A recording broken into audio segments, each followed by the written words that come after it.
आपने एनईडी के दाखिला टेस्ट की तैयारी कैसे की? तो एनईडी में आना एक बहुत वास्ट एक्सपीरियंस था, बहुत लॉन्ग प्रोसेस था कि एनईडी में पहुंचना है। मैंने जो है वो कराची बोर्ड के बजाय ओ लेवल्स से ओ लेवल्स और ए लेवल्स किया। तो ओ लेवल्स और ए लेवल्स के बाद जो है वो पाकिस्तान में आपका स्कोप जो है वो बहुत लिमिटेड रह जाता है, क्योंकि एनईडी और जितनी आपकी यूनिवर्सिटीज़ हैं इनके पास कोटा होता है, ओपन मेरिट सिस्टम नहीं है। तो इन एनईडी जब मैं एनईडी आ रहा था तो उस वक्त एनईडी में ए लेवल्स के टोटल स्टूडेंट्स के लिए जो सीट्स थी, जो मैंने इंजीनियरिंग के डिपार्टमेंट ऑप्ट किए थे, क्योंकि मुझे मैकेनिकल इलेक्ट्रिकल साइड पे जाने का वो नहीं था, इतना इंटरेस्ट नहीं था, तो मैंने टेलीकॉम, सॉफ्टवेयर इंजीनियरिंग, बीसीआईटी, सीएसआईटी और सीआईएस और ये जितने कंप्यूटर रिलेटेड डिपार्टमेंट्स हैं, या इलेक्ट्रिकल हो गया, इलेक्ट्रॉनिक्स हो गया, और इसमें जो है वो टेलीकम्युनिकेशन आ गया, ये डिपार्टमेंट्स कंबाइन करके भी पूरे ए लेवल्स के कोटा में 33 सीट्स बनती थी उस वक्त। तो इतने सारे स्टूडेंट्स में जो है ये बहुत बड़ा एक कंपटीशन था कि इन सीट्स पे आपने कम्पीट करना है। ओपन मेरिट की इतनी सीट्स बनती थी, इवन जो आपका सेल्फ फाइनेंस होता है वो मिला के भी आपकी 33 सीट्स बनती थी। तो ये कंबाइन जो है वो मेरिट और जो है वो सेल्फ फाइनेंस मिला के आपकी बहुत थोड़ी सीट्स बनती हैं। तो बिल्कुल भी उम्मीद नहीं थी कि मैं एनईडी तक जो है वो कभी पहुंच पाऊंगा, और किसी को भी नहीं थी, घर पे भी किसी को उम्मीद नहीं थी। तो मैंने जो है वो पहले फास्ट में एडमिशन ले लिया। जब मेरा एक जगह एडमिशन सिक्योर हो गया कि मुझे ये पता था कि भाई अब मेरा साल ज़ाया नहीं होगा, अगर एनईडी में नहीं हुआ तो मैं फास्ट में कंटिन्यू कर लूँगा। उसके बाद मैंने एनईडी में पहला अटैम्प्ट दिया। पहले अटैम्प्ट में मैंने को बहुत ज़्यादा स्कोर नहीं आया, मेरा स्कोर जो है वो अराउंड 71 था। उसके बाद जो है मैंने दूसरा अटैम्प्ट दिया, तो ये स्कोर जो है वो मेरा 79 अराउंड जो है वो पहुंचा। तो इन दो टेस्ट के बाद जो है वो मैंने कहा कि भाई अब जो है वो किस्मत पे है और दुआ पर है कि अब नसीब में होगा तो इंशाल्लाह हो जाएगा। वरना मुझे कोई टेंशन नहीं थी इस बात की कि मेरे जो है वो एक यूनिवर्सिटी में मेरा एडमिशन हो चुका था और मैं उसको कैरी ऑन कर सकता था।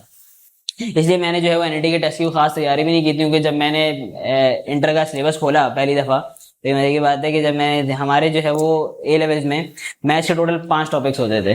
डिफरेंशिएशन इंटीग्रेशन होती थी, एक एडवांस इंटीग्रेशन डिफरेंशिएशन होती थी, और एक आध टॉपिक हम जो है वो फ्रैक्शन वगैरह के मजीद पढ़ते थे।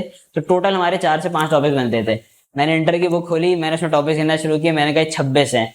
मैंने कहा इनमें से 5 भी नहीं आते मुझे। फिर मैंने कहा मुझे फॉर्मूले याद करने पड़ेंगे। अब ए लेवल्स में ये होता है कि हमें पूरी फॉर्मूले की बुक मिली होती है, हम उसको खोलते हैं, फॉर्मूला देखते हैं, सवाल सॉल्व कर लेते हैं।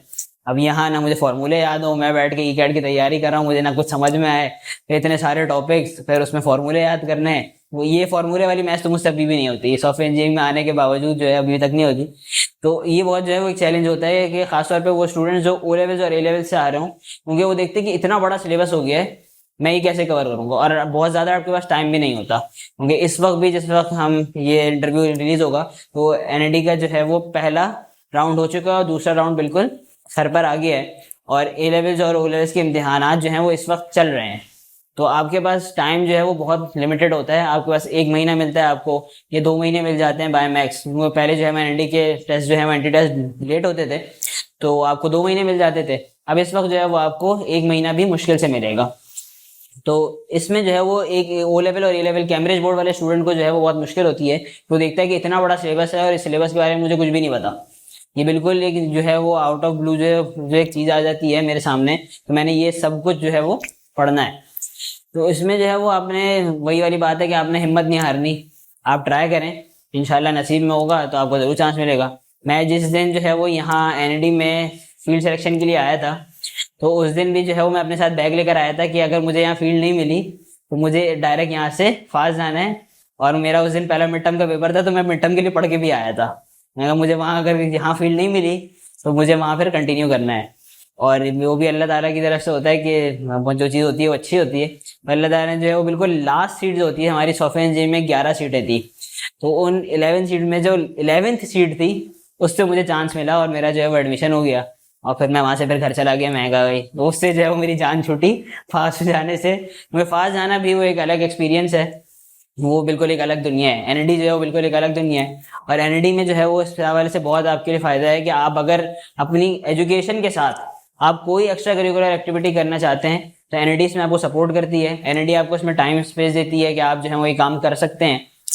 इस वक्त भी मैं और आप हम यहाँ बैठे हुए हैं, ये एक वीकडे है, हमारी क्लासेस हैं, लेकिन हमारे पास इतना टाइम है, हम इतना टाइम मैनेज कर सकते हैं कि हम ये सारी चीज़ें कर रहे हैं, और आप भी सारी चीज़ें कर सकते हैं। खास तौर पे इसमें जो रिलीजियस पॉइंट ऑफ व्यू से कि आप दीन के लिए भी जो मेहनत जो है वो आप इसमें कर सकते हैं, क्योंकि आपके पास टाइम नहीं होगा तो आप कुछ भी नहीं कर सकते।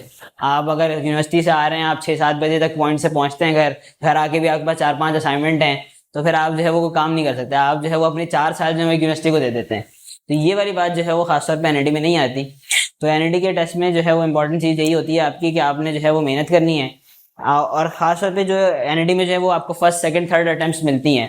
तो इसमें इंपॉर्टेंट चीज़ ये है कि आप फर्स्ट अटेम्प्ट दें, सेकंड अटेम्प्ट दें और थर्ड अटेम्प्ट भी दें।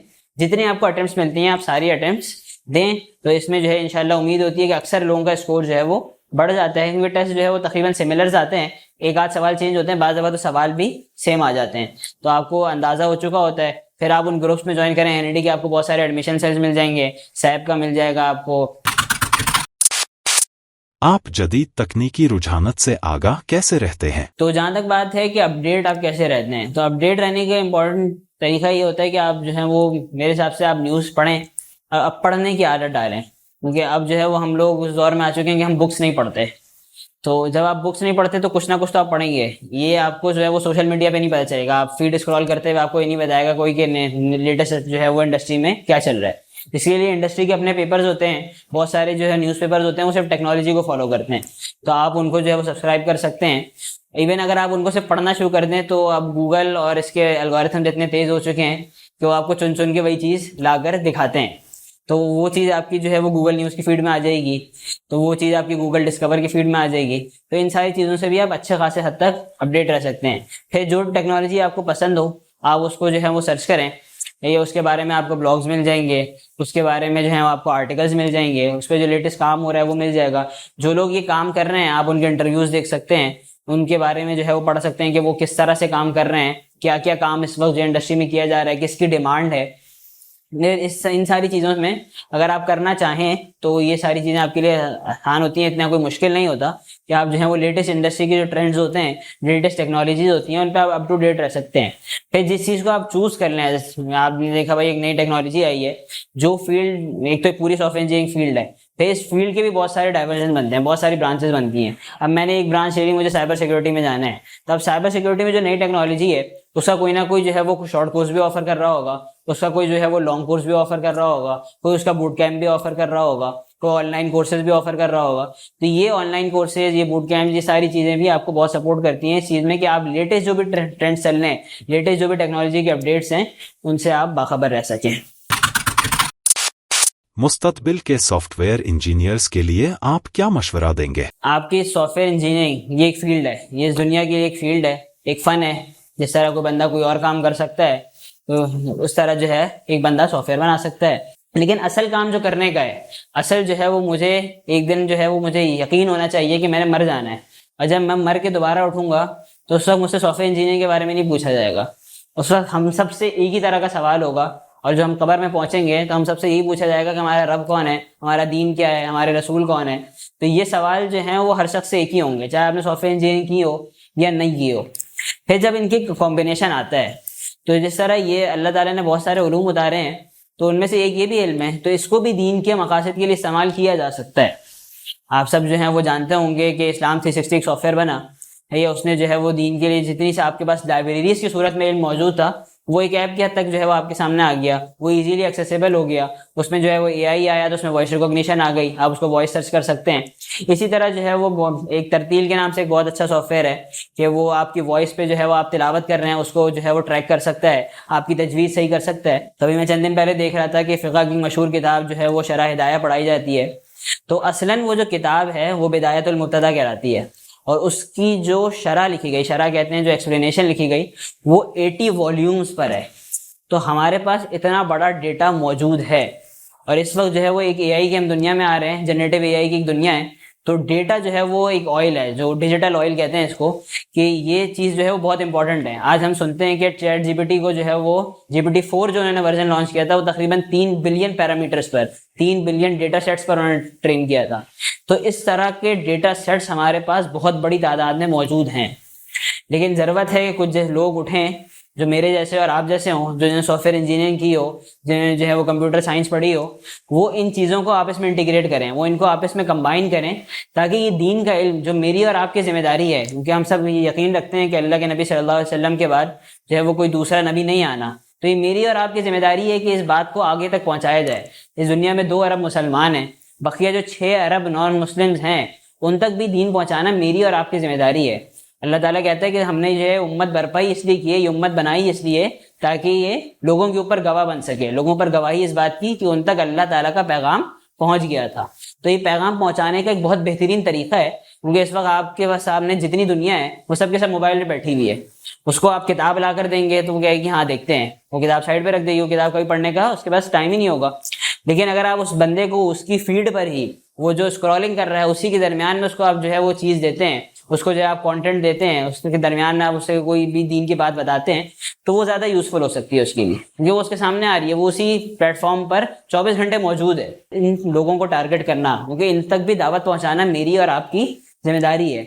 इस फील्ड के लोग जो हैं वो दीन की तरफ आएँ और फिर उसके बाद जो है वो दीन को इसके साथ इंटीग्रेट करें, ताकि ये जो सॉफ्टवेयर इंजीनियरिंग है, ये जो एक मैंने फ़न सीखा है, ये फ़न भी कल मेरे लिए जो है वो क़यामत के दिन में काम आ सके, कि मैं ये कह सकूं कि अल्लाह ताला ये फ़न मैंने सीखा था लेकिन इसको भी मैंने दीन के लिए इस्तेमाल किया, तो अल्लाह ताला जो है वो इंशाल्लाह इस पे भी जो है वो सवाब अता फरमाएगा और इस पे भी हमारी जो है वो एक तरह से बख्शिश हो सकती है। और बात ये याद रखनी है कि दीन का जो है वो काम होता रहता है, ये मेरी और आपकी ज़रूरत है कि हम इस दीन का काम करें। आज इस वक्त जो हम दुनिया में हालात देख रहे हैं, ख़ास तौर पे जो इस वक्त फ़लस्तीन और उसके हवाले से मामलात हैं, तो इस वक्त मुझे और आपको ज़रूरत है कि हम उठें और ये प्लेटफॉर्म्स, हमने देखा कि सबसे ज़्यादा जो आवाज़ जहाँ से बुलंद हुई वो इन्हीं सॉफ्टवेयर इंजीनियरिंग बेस्ड प्लेटफॉर्म्स हैं। ये जो आपका जितना सोशल मीडिया है, पीछे इन सब के भी सॉफ्टवेयर इंजीनियरिंग है, तो ये जो आपका सोशल मीडिया के प्लेटफॉर्म्स हैं, इनके ज़रिए आवाज़ उठाना, इनके ज़रिए बात करना जो है वो अब आसान हो गया है, इन पर कंट्रोल लगाना जो है वो मुश्किल है। तो आज मुझे और आपको, हम जैसे जो है सॉफ्टवेयर इंजीनियर्स को ज़रूरत है कि हम आएँ, इस फील्ड में आएँ और इनके ऑल्टरनेटिव्स लेकर आएँ और उन ऑल्टरनेटिव्स को चलाएँ, ताकि जो है वो उम्मत जो है वो उस दलदल से निकल के, उस उन प्लेटफॉर्म से निकल कर जहाँ बेहयाई, बेफाशी और ये सारी चीज़ें भी मौजूद हैं, उनसे निकल कर कुछ अच्छी चीज़ों की तरफ आ सके। तो ये जो है वो मेरे और आपके करने का काम है। अल्लाह ताला से दुआ है कि जो काम हमारे करने का है वो हमें करने की तौफीक अता फरमाए, जिन कामों से हमें बचना चाहिए, जो इस फील्ड की और बकिया चीज़ों की जो खराबियाँ हैं, अल्लाह ताला हमें उससे बचने की तौफीक अता फरमाए। जज़ाकल्लाह। उम्मीद है इंटरव्यू आप लोगों को पसंद आया होगा। अगर आया है तो ज़रूर लाइक, कमेंट, शेयर कीजिएगा। अस्सलाम वालेकुम।